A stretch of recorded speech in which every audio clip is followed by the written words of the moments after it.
Okay, so this is the network cable tracer that I ordered.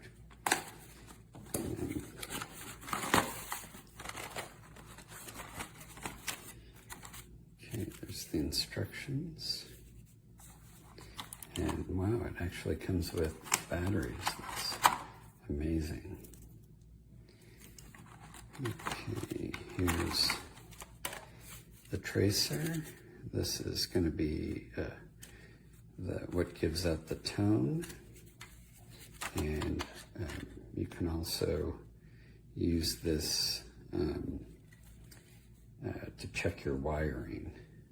You've got the eight wires in the ground. So this is kind of two things built in one. It's got a continuity checker.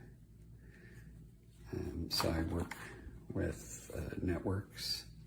So this is actually going to be quite handy for me. And okay, this is great.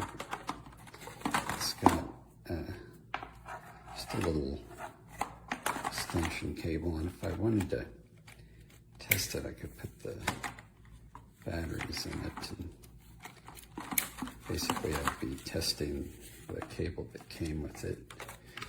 But besides that little patch cable, it actually has some alligator clips, which are nice. And this is actually phone RJ11, whereas this is RJ45. And this is a six wire, so like a business phone. But you can actually check, split the wires and check them individually, which is nice. If you were testing a traditional, just regular one-line phone, it would just be splitting the two middle ones, and then a two-line, the next step, and I suppose the next would be the next step. All right, so I'm looking forward to using that.